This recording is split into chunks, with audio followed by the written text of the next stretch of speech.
What is up, Nuggets? It's your boy, Killer Pizza, here with a brand new video for you rascals and rapscallions out there.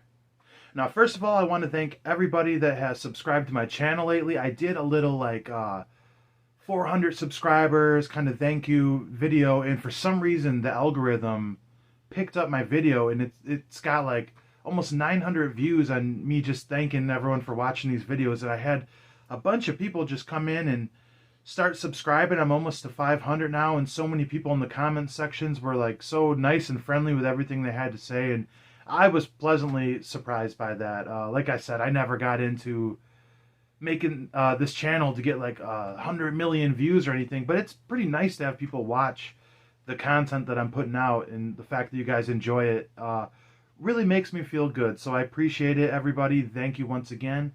And with that being said, something I said in my 300 subscriber video and then the last 400 subscriber video was a little bit of a backstory on how I started this channel. And it was because I watched Street Trash. I started collecting Blu-rays again, horror movies. And Street Trash was one of the first ones I picked up and watched for the first time. And I just had to talk about the movie. It just blew my mind. And I decided to start making YouTube videos. And this was going to be one of the films I reviewed. And like classic me, I put it off for almost 4 years now. I never did the review, but somebody in the comments said review Street Trash. So I thought, after everybody was so kind to subscribe, I figured screw it, today's the day we're doing Street Trash right here.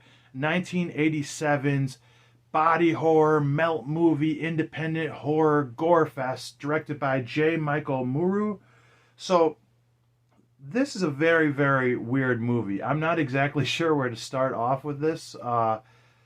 First of all, this is released through Synapse Films. This copy, very, very beautiful release. This cover will tell you a lot about it. Now, it's hard to get right into the plot of this movie because there isn't necessarily really even a solid plot. The best I could say is it kind of follows these two homeless brothers, the older brother and his little teenage brother. They live in this junkyard in like this kind of cool, like, tire built like fortress, like house. I don't know. It's weird. And this kind of just follows their struggles, and along with all the other homeless people in this town. I'm not sure where this takes place. It looks like Jersey or something. I don't want to insult anybody from Jersey, but it's in the city. And pretty much the older brother is just trying to get loaded in the beginning of the movie, and he's going into the liquor store, and the liquor store owner finds like this crate of old booze in like the cellar or some shit. So he marks them all down for $1. And what that is, which is something kind of cool that comes with this release from Synapse Films, you got these stickers that come with it, because that's the liquor they grab. It's the Viper. So one day I'm going to get a little bottle and put the sticker on there, maybe display it. That'd be kind of cool. But this Viper, it's never explained why, but when you drink the Viper, it makes your body completely melt, just like you can see with some of these nasty images on the back, bad glare. But yeah, it makes your body completely melt in these disgusting ways. And yeah, that's pretty much what this movie is. You know, it's all shock and gore and everything. There's some subplots where the older brother ends up like hooking up with some drunk girl who's dating some mafia guy who runs a restaurant, and she ends up getting killed. So then we have like a police investigation kind of going on during the side, and we have this ex-military guy who's kind of like the king of the homeless people in this like lumberyard, this metal like what's the word I'm looking for? A bunch of beat up cars and everything. He's like the leader in this fortress, and he's going around fucking people up and all this. So it's all over the place. There's not really much of a plot besides maybe the two brothers trying to find their way out of the struggle, all while dealing with all this other street trash. Like, let me just tell you, this movie is titled perfectly, because the way they shot this, in the characters they get in this, like, I'm not a big Trauma fan, but a lot of these like homeless people are really like Trauma-esque, where they're like over the top, like Return of Nukem High kind of style. And watching this movie, you really start to think like, man, these people really are street trash. They're just like, just trying to one-up each other and fuck each other over the entire movie, which is pretty funny in that sense. But yeah, I'm not really too sure where to go with this exactly. I would say without much of a plot, this is a very entertaining movie. I don't think it needs much to keep it going because there's so much shock in everything. I will say this movie is shot absolutely amazing. The director actually used to be a cameraman on a bunch of big movies, including like Terminator 2. So it shows like he's got a good eye for cinematography because they actually have a 2-hour documentary on this as well, which is pretty amazing. I only got about halfway through it. And apparently, like that's something they went for, which kind of shows on the cover art alone with like street trash popping. They said they want to do a lot of wider shots, a lot of like low angle, leading in shots with colors that would just pop all the time, which shows a lot too with like the body melting in this. Which, if you haven't seen this movie, you can get it free on YouTube right now if you really want to check it out. Pretty nice version as well. But this is probably the best when it comes to like body melt kind of movies, like body horror. Obviously, like the main one that would come to mind would be like the original Hellraiser, or the second for that matter, have a lot of elements of body horror in it. But the main ones being Slime City, Body Melt, The Stuff. This is number one, these effects in here, which the guy who's like the lead bum in this, lead actor, he actually did the makeup effects in this, well, at least some of them. But this is an absolutely disgusting movie. You can see on the cover, this is a scene that happens when the guy, the first guy drinks the Viper. He completely melts. And looking back on this film, I thought, you know, this body horror might not be too bad for some people, because when they're melting away, it's not necessarily like red blood and everything. It's all these weird blue, purple, yellow colors that they're splattering out. But after rewatching it, yes, it is still absolutely disgusting. This guy on the front going to the toilet, that actually happens. He drinks the liquor on this like abandoned toilet in this abandoned building and just melts into the toilet. His limbs all rip off. It's something you'd have to see for yourself.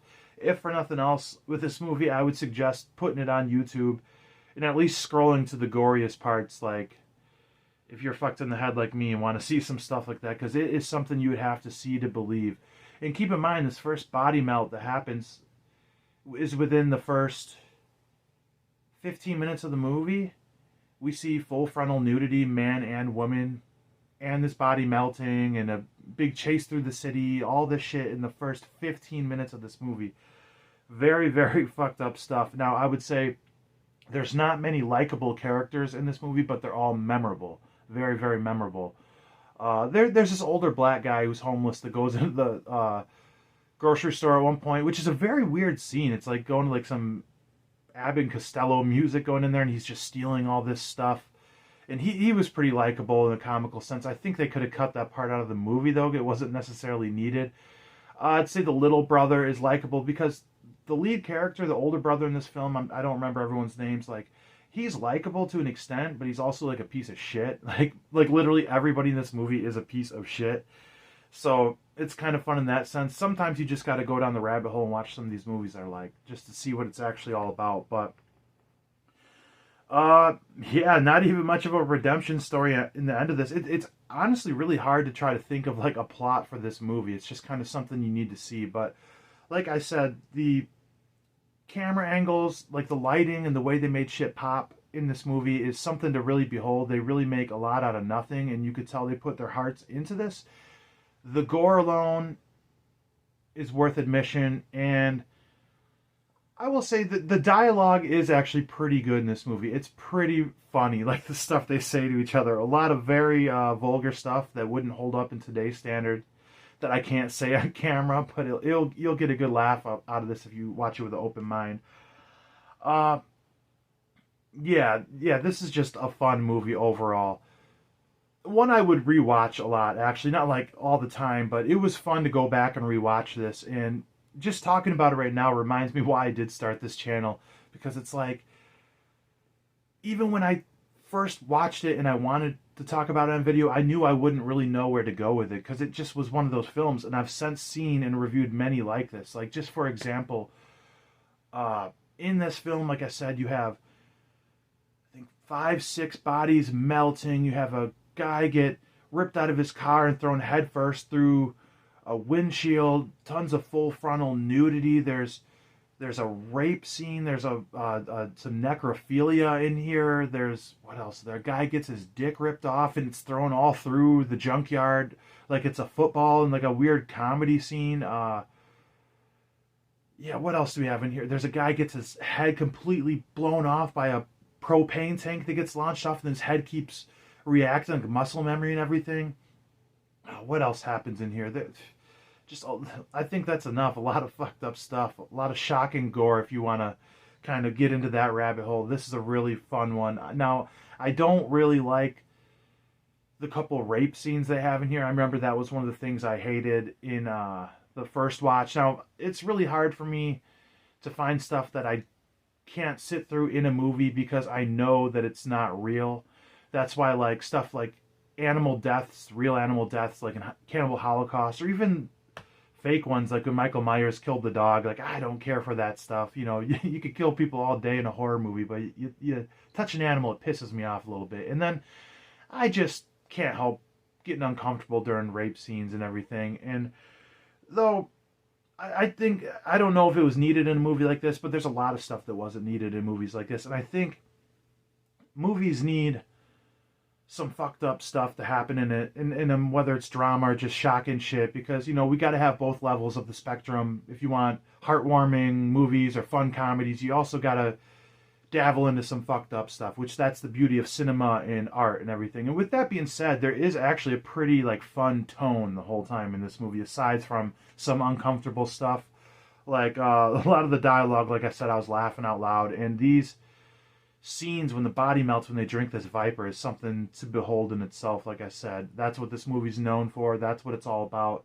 Well worth a watch if you want to watch something fucked up. And like I said, this is a beautiful release through Synapse Films, which a lot of good special features, which is a great reason to support physical media. Tons and tons of fun special features. Lots of stuff on here. Like I said, a 2-hour documentary, which is longer than the movie itself, which is impressive. I think this could have been 10, 20 minutes shorter. There was some weird scenes. Like I said, I didn't care for certain aspects of it.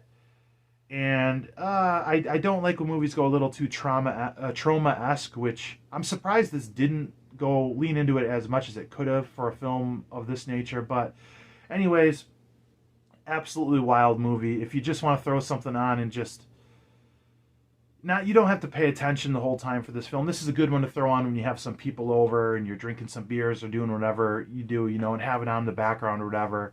A fun one to show somebody that isn't too into horror. Like, check this out, because there's levels to horror fans, you know, and I'm not pretentious about it in any way. I think you should be able to enjoy anything on any level. As long as you enjoy it, you enjoy it. But, you know, there's people that don't even watch any movies that were before the year 2000, let alone some obscure stuff like this. So this would be fun to show. If somebody says their favorite horror movies like Hereditary, like, all right, you want to see something fucked up? I'm going to show you street trash. But yeah, I really enjoyed this film. Once again, well worth a watch. Like I said, you could check this out on YouTube if you search Street Trash HD version at that. Oh, and I'm trying to think of stuff I am forgetting. Even though I'm rambling on, I should wrap this up. The MVP, speaking of characters I really like, there's like this young busboy that works at the restaurant where this like mafia guy works. And he's just absolutely funny. Like, he goes and snitches on the boss at one point, and they have this like back and forth in the police station. And he just always made me laugh. He had this Jersey accent or whatever. He's like, man, you're an asshole, you're a douchebag. Everybody calls you a douchebag. Nick the dick. That's what they call you behind your back. You're a dick, you're an asshole.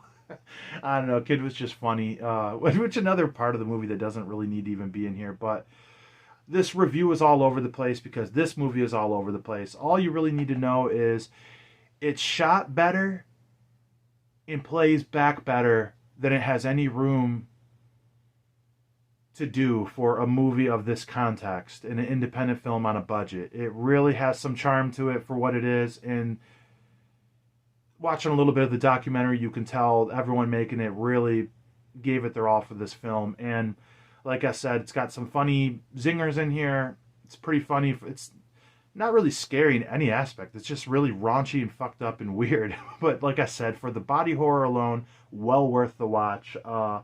Anyways, like I said, thanks again to anybody who has subscribed to my channel lately. I do appreciate it. yeah, let's keep it going. I'm going to try to get to 500 next. I appreciate each and every one of you. If you guys have any other movies to suggest for me, please let me know in the comments. I'd be more than happy to watch any movie you guys want me to do. You know, I own a lot of them, so fuck it. We'll do the reviews. Anyways, yeah, hope everyone's having a good one. Hopefully a good first day of October. Hopefully you're watching some spooky stuff. Blood, Guts, Gore. I'll check you guys next time.